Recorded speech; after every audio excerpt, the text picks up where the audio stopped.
What if, I'm gonna talk to you about equity today. I know that's a divisive, and it's an unnecessarily divisive topic, but I'm gonna talk to you about equity. What if every voice in this room carried the same weight? All of your ideas had the same chance. Every dream shared the same stage. Imagine a world where opportunity wasn't inherited, but ignited by potential. That's the sound of equity.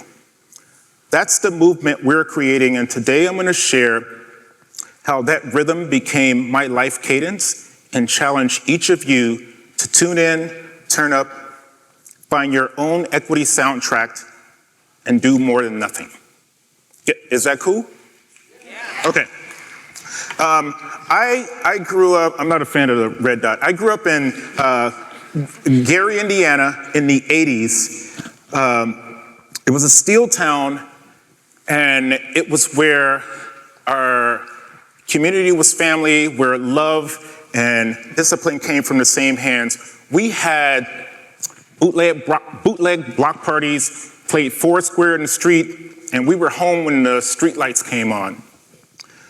We had small businesses run by people who knew our names, and corner stores where, yo man, let me get you next week was an acceptable form of payment. At the time, Gary was 75% black, and my world was filled with people who looked, talked, and navigated the world just like me. My only real interaction with white people were a few of my teachers. There were the images on my TV screen of white people skiing, hiking, and kayaking. Those latter images stuck with me, and every time I saw people who didn't look like me delighting in life, I knew I wanted that for myself. The challenge was there were no mountains in Gary, no ski resorts, no hiking trails, just miles of industry in a town that once thrived but was now struggling. I did okay in school, I got decent grades, but I never caught a vibe from the classroom. I did just enough to get by. My real education came from the curiosity of the world outside of Gary.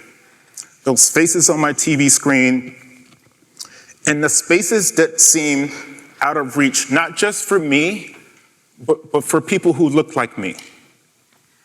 So when it came time for me to strategize a plan to develop my exodus strategy from Gary, I chose the Air Force, and I was stationed at the former McCord Air Force Base. It's about 40 miles south of here. I absolutely hated every minute of my military career.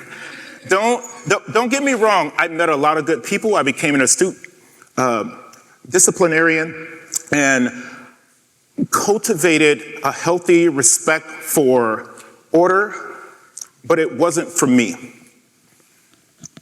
So when my term ended in the Air Force, I moved 40 miles to Seattle and enrolled at the University of Washington. Any dogs in the house?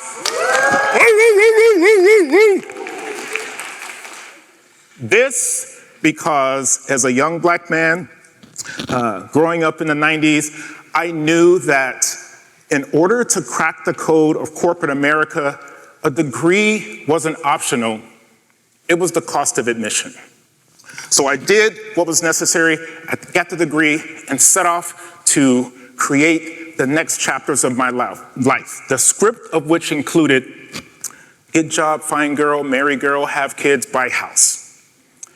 And as life so often does, it authored another script that included get divorced, lose house and divorce, lose custody of kids, and accept a job 3,000 miles away in Washington, D.C.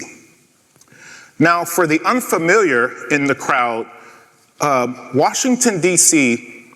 is known as Chocolate City because there's Black excellence all around, which was a bit of a warm therapeutic hug for me, still grappling with the trauma of having just lost my family. That was kind of heavy duty, and that was a thing. I remember once sitting in a bar with my white colleagues. Remember, this is the 90s. I'm a Black man in corporate America, so there are not a lot of people who look like me. So I'm sitting in a bar in DC, and I'm drinking, I don't know what I'm drinking, whiskey, single malt scotch, Balvenie, cherry cask, 15-year. And it wasn't an epiphany, it was kind of a light bulb moment where I thought to myself, I'm imbibing with the very cast of characters who taunted me through my 80s TV screen. Those same people I saw skiing down mountains, backpacking through Europe, and kayaking down crystal clear rivers. They were all right here, clinking glasses and bragging about their last trip to Patagonia as if it were a routine grocery run. I leaned into their conversation, and all of a sudden, passports started flying across the table, and everybody was comparing stamps and flexing about how many pages they had to add because they'd run out. Some of these humans even had to get entire new passports because apparently their thirst for adventure couldn't be contained in a single book.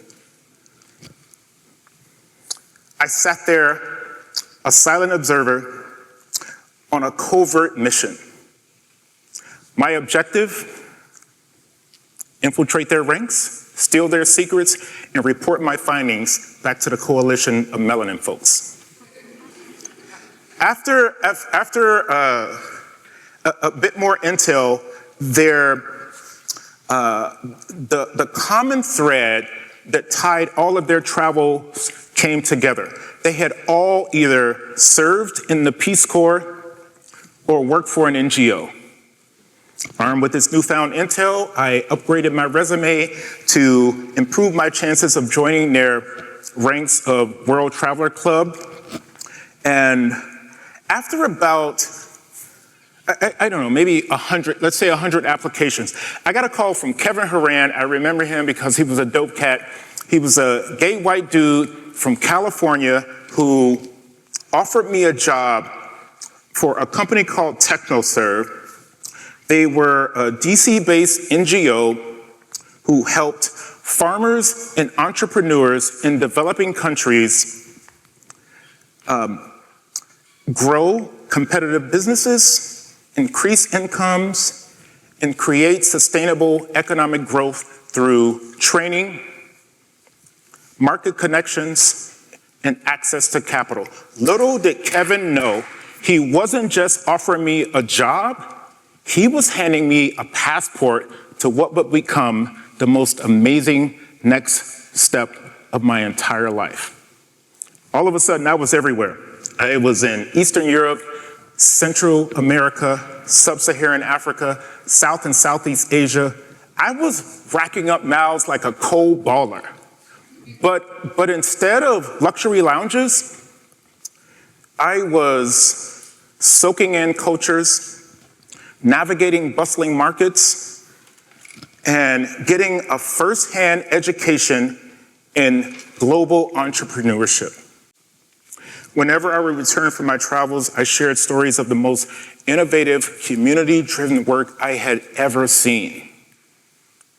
Ideas born from resilience, not boardrooms. Innovation, as we know it, tends to favor the loudest voices, the sleekest pitches, and revolution. But if your revolution is as out of touch as those once elusive visions on my TV screen, is it really revolution?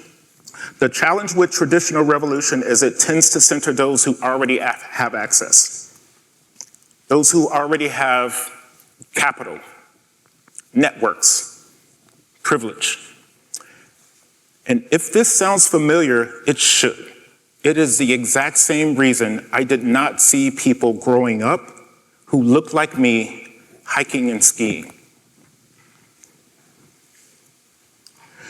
The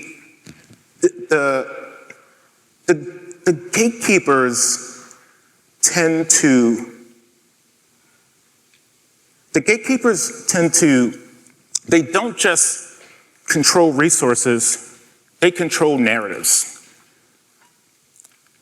But innovation, real innovation, it doesn't come from the top down.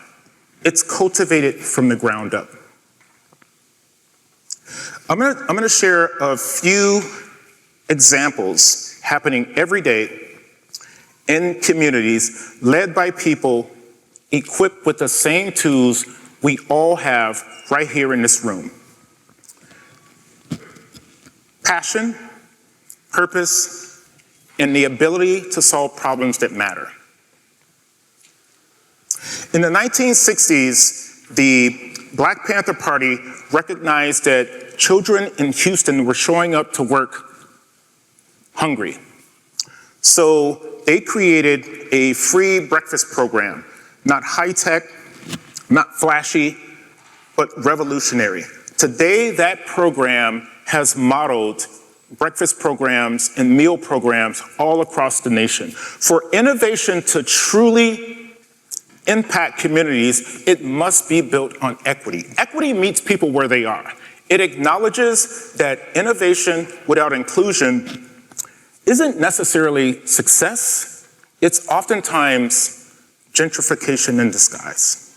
Come with me back to 2015. We're going to fast forward. I'm back in Seattle, a city that's 6.7, 6.8% Black compared to Gary's 75% Black. And I see it again. The same exclusion, the same gatekeeping. This time in the cycling community, a space that markets itself as open and inclusive, but where you rarely see Black and brown faces.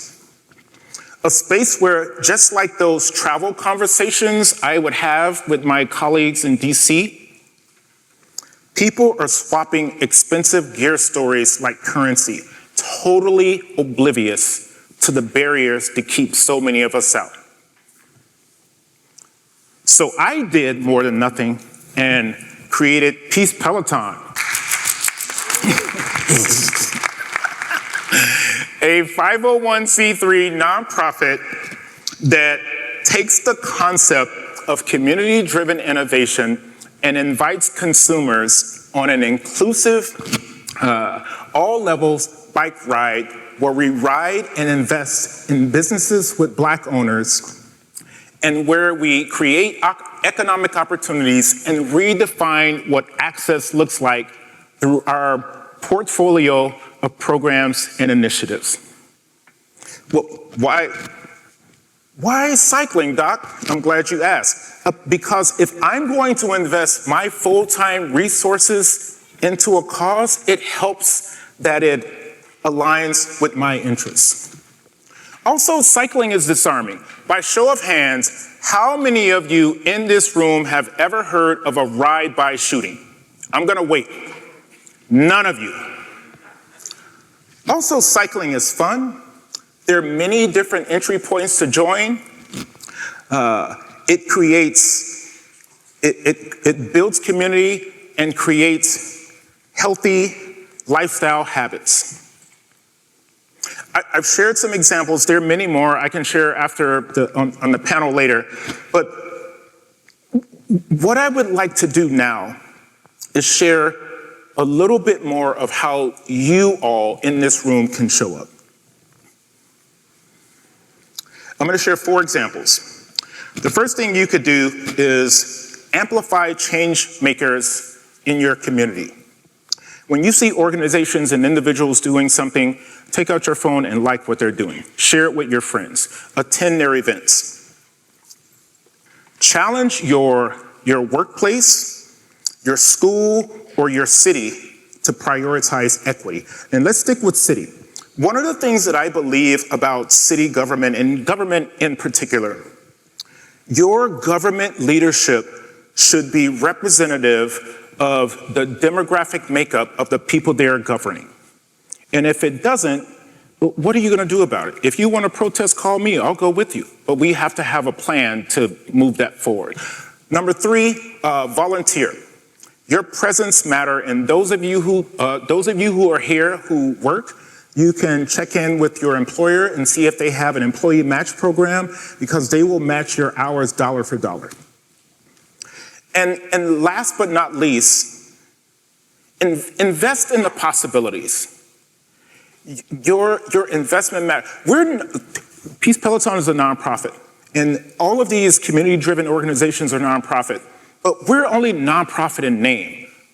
We still pay taxes. We still have bills. We have to keep the lights on. We have to pay staff. So it costs money to make this happen. Success should no longer be defined by profit margins and silicon valuations. True success uplifts communities, builds resilience, and leaves no one behind.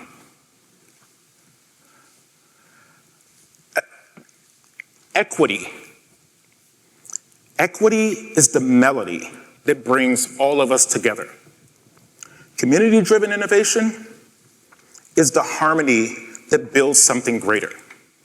When we redefine success as collective empowerment, the resonance is undeniable, because the future does not belong to a few. It belongs to all of us. All of us. So that magic you see in your community, know that it doesn't happen by accident. It happens because people show up, support, create, believe, and build. So please, don't just admire it. Support it. Invest in it. Tip your community. Amplify their work. And do more than nothing. Thank you for your time. I appreciate you.